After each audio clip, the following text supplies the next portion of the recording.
Hey guys, Speed here, and today I am bringing you a video topic that I've never done before, and this is a comparison of the MMRs. This video was inspired by Dota 2 Bowie, so if you're not familiar with his Dota 2 channel, he does a lot of great stuff, a lot of content similar to what I do here. So if you haven't heard about him, you most likely have, but if you haven't, his link to his channel will be in the description below. And yeah, I just want to give him credit for this idea, and I thought it was great, so I want to do it for myself, and yeah, just give this kind of style of video a go. So hopefully you guys enjoy. Before we jump into the video, I want to let you guys know that you can check out guides just like this one made by top tier pros over at gameleap.com. We have thousands of guides that can teach you the game of Dota 2 in depth and help you gain MMR much quicker than you usually would. Now let's jump into it. Today we'll be doing Mars mid lane. I have one 6k average game and one 4k average game. If you guys aren't familiar with the community section on our channel, I posted a poll or a survey in which I had people post their match IDs. So thank you for everyone who did that. I greatly appreciated it. I believe we had around 15, a super great response. Very happy to see that people were interested in this, but I was only able to pick 2. So if you didn't get yours picked this time,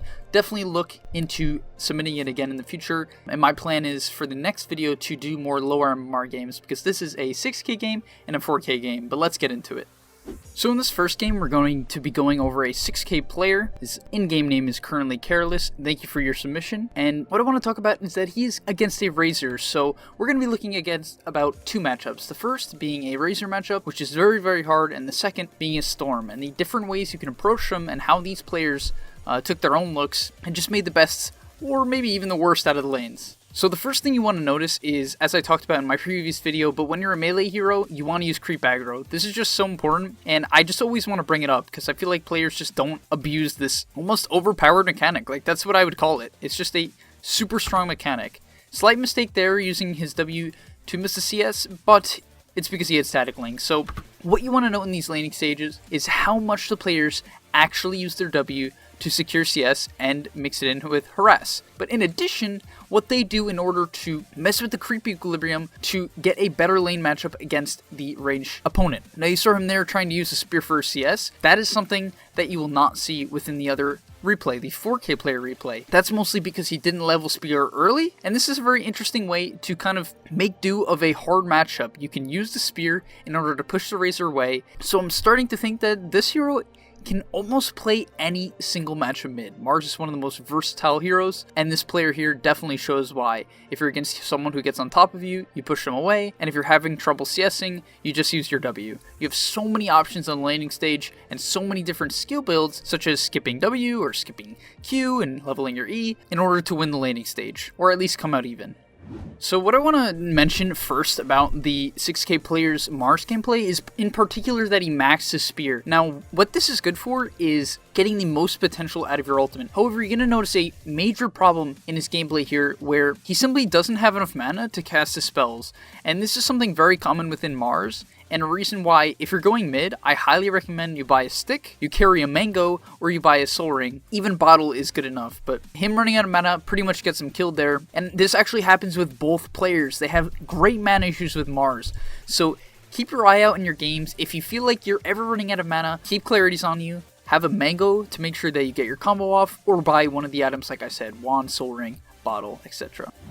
So the next thing I want to note is that this player makes a big point in pushing out the lane and then immediately looking for a rotation. Mars is definitely one of the better heroes at killing in the early game. Your ultimate is insane, in addition with your spear. So he's constantly looking to make plays whenever his ultimate is up. You know, this is a great way to get efficiency out of your hero and just like make sure every gank is successful when possible. Now here, obviously he doesn't need it. However, it's just a heads up play to be paying attention to your team when you have a bad lane matchup. Now, of course, the laning stage is over and he could push it in, but basically at this point in the game, what you want to be doing is pushing in your lanes like he's doing. Once again, I like that he's showing up to the laning stage, making it his first priority to, you know, keep his farm up, not be totally unreasonable and just sitting in the side lane waiting for kills. And with the help of a Spudge, you know, he's able to pick up another kill. But as I was saying, just good diligence to push in the lanes first, and then keep his eyes open for another kill, as you'll see here, right? Pushes in the lane, sees a fight going on top, and shifts over. Really, really well done. Honestly, just overall smooth gameplay that will allow him to stay on pace with this Razor, because the enemy Razor has been basically just farming.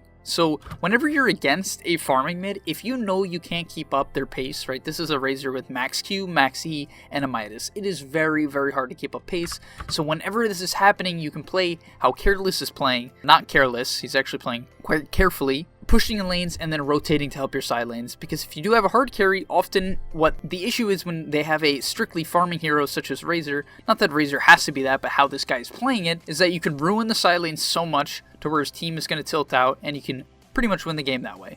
So I believe both players made this mistake throughout the game, where basically they feel the need whenever they see a good ult opportunity to immediately throw out their ult. Now, what I've seen with a lot of Mars players, at least the highest level of Mars players, or experienced players at that, is that whenever their W and Q are off cooldown, they're not so hasty to throw up their ultimate, right? Because often, if you don't have these spells in conjunction, it won't do nearly as much as you would hope, right? This Lesh is trapped in with the CM, but doesn't really take that much damage from the actual Mars ult. He's not really able to get that much value out of the ultimate. You know, it's not a terrible ult. However, what I'd prefer to see him save it for is either the second life of the Wraith King when he has his spear up, or for when the team starts rotating in. Still a great fight, not a terrible usage, right? Definitely kills off the Wraith King ult and kills off the Lesh ult. However, be a little bit careful. If you don't have your spells up, your ultimate will not be as effective as you may think it is, unless you have follow-up damage from a hero like Crystal Maiden. So in this game in particular, not too bad, but definitely be careful in your own games.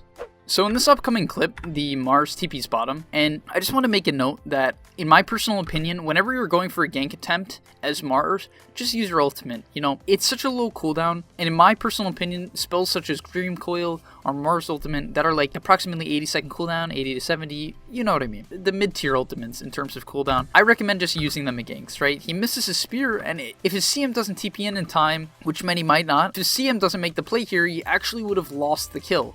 So in my personal opinion, always be willing to use your ultimate. Don't value it as some Ravage, some Black Hole. Just kind of toss it out for ganks. Obviously, it doesn't lose him the kill here, but what is important to note is for your games, definitely just be willing to throw it out for solo kills. You have great farming potential even in your downtime, so there's always things you can do as Mars. Finally, for the last 6K clip, I just want to talk about some solid ultimate usage here, and definitely some of the different types of utility that your ultimate actually provides. So when they go high ground here, you're going to notice he tosses a pretty early ult out, but what is this good for? You'll notice that the Razor on the outside is completely unable to get in, even when he approaches, and it's great at zoning out a lot of the other ranged heroes in the fight. Of course, they're late anyway, so it really didn't matter too much, but just in general, whenever you're playing Mars, if there's enemy ranged heroes, using your ultimate to zone out the melee heroes is very optimal.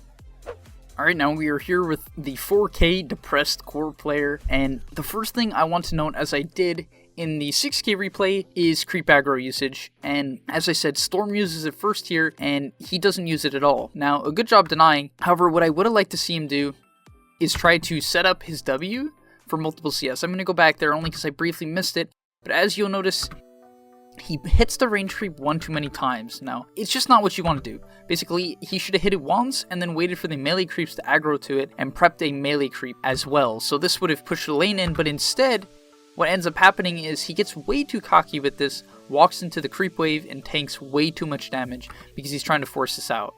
And gets just hit so many times by not only creeps but also Storm Spirit. So that play is also a lot better if you're using creep aggro and the creeps are on your hill. It's just a lot simpler. In addition, what I want to say about the W is it's one of the better spells for securing range creep CS, similar to spells like Sunstrike or Monkey King Boundless Strike, anything that you can level early to secure the range creep when you use creep aggro, because what happens is often both of the range creeps will tank the melee creeps and die first. So if you have a range spell or anything with long range, because technically his W is not really a range spell, you can secure the range creep CS early and then get your own one denied. If you were to watch this whole laning stage through, I think you'd be kind of able to tell that he just takes too many right clicks, right?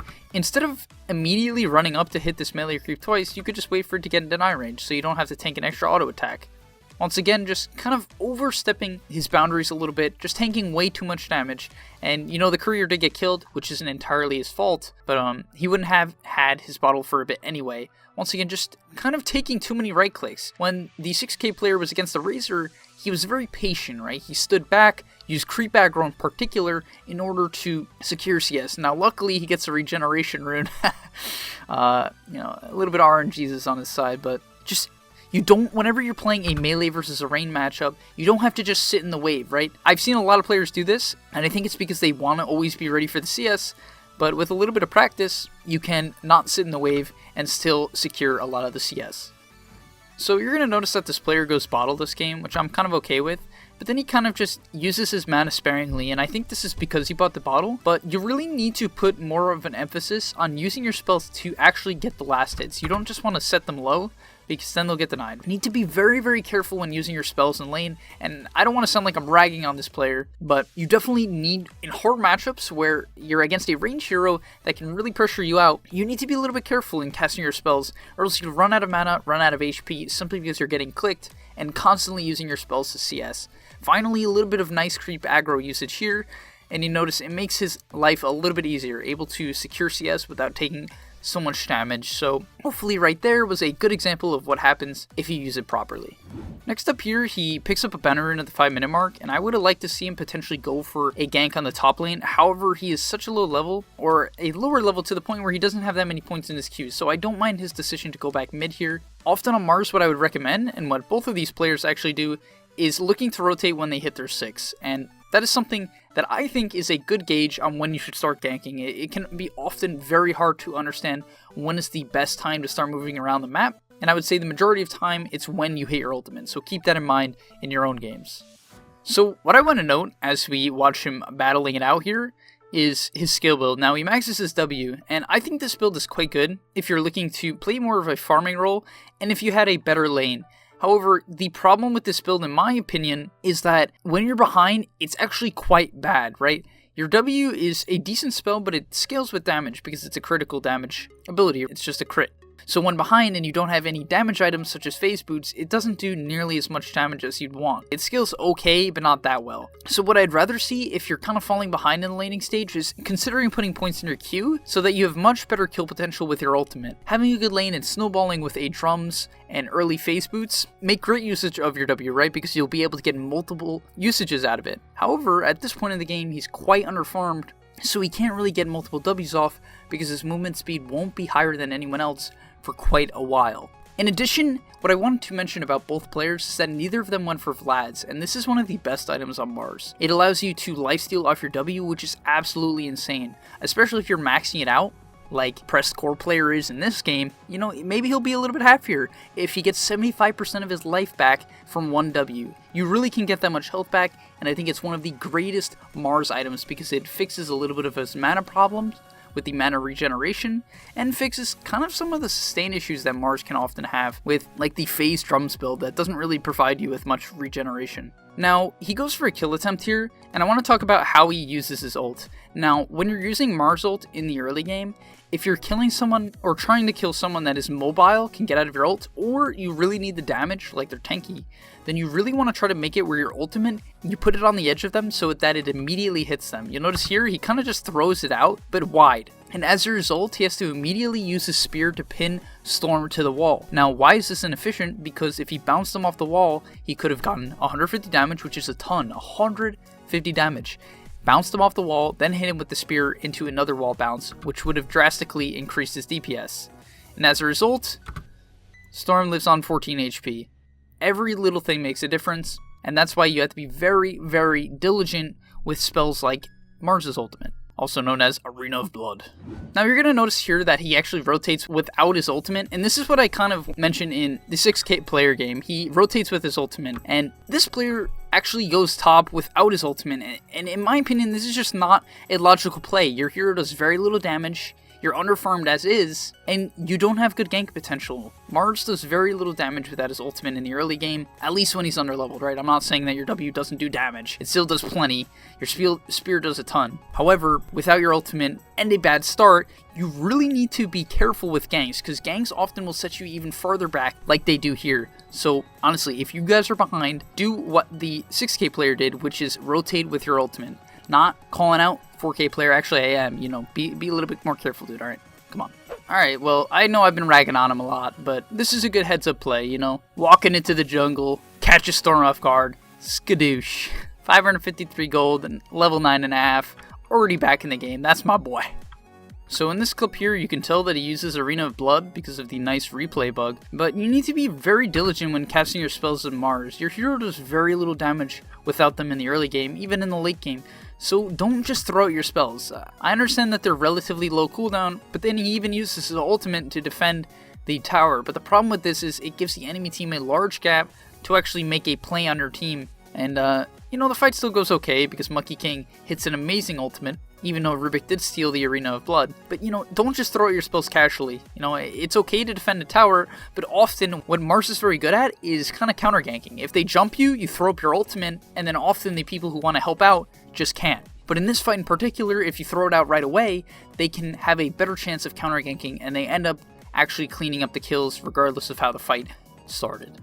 So in this next upcoming clip, I just want to talk about just kind of an idea in Dota in general, and something to know when you're playing such a fight-heavy hero. So his team gets gone on here, and instead of actually checking how the fight is going, he just snap TPs. And this is a mistake I think a lot of players make, where they don't actually understand what's going on. The moment he sees an enemy hero next to a friendly hero icon on the minimap, the first thing he should do is click on it and check, should I show up to the fight? Because 2 of his teammates are dead, so snap TPing when 2 of your teammates are dead, as is probably questionable. Now, as Monkey King is obviously going in, he's ended up not even being needed. And it's just a waste of time. Instead, he could have pushed in 2-3 waves top, taken 2 or 3 jungle camps, and really snowballed his farm. But instead, now he's just bottom. Does actually end up getting some farm, but kind of takes it away from the Monkey King. So always, whenever you're making a rotation, please click on it first. Even if you just look for a second, it will help you gauge the fight a lot better if you're actually needed, or if you can just keep up your farm efficiency. Okay, and the last thing I want to say, and the last clip here, is just being patient with your spells, or kind of using them in the correct order, because here, I don't believe he uses his spells to the best of his ability. Now, alright, sorry for kind of calling you out on them as Spear, but first off, what you want to be doing is using your ultimate first, catching the Bristleback inside, and then spearing him to the wall. This is a lot more reliable, right? Bristleback can't walk out of your ult as is, so there's no reason to be greedy. Mars ult is not a long cooldown spell, and it certainly doesn't have to be a large teamfight spell. Similar to RP and Black Hole, often the best usage of this spells, or these spells, is on one hero, or a key target. So in his case, I think he could have just dropped it on the Bristleback, so that they actually get the Bristleback kill. Instead, the Bristleback is able to walk it off, and deal a ton of damage to his team. So being stingy on spells and trying to just get a cheeky spear is often detrimental overall. So I would often be a lot more careful and just commit your ultimate right away, and then follow it up with the spear. This is a lot more reliable and will help you secure kills without threatening your life. Alright, thank you guys for watching this comparison video. I hope you guys enjoyed. It's something a little bit different where I look at 2 replays rather than 1 and just kind of talk about what I think each of them did differently. If you enjoyed the format, definitely let me know. If you think I could have improved it in any way, definitely let me know down in the comments below as well. And once again, shout out to Bowie for the video format. Definitely, I really like seeing what other creators in the field do, and hopefully I did a pretty good job mimicking what he does. And yeah, thank you guys for watching, and I'll see you guys in the next episode.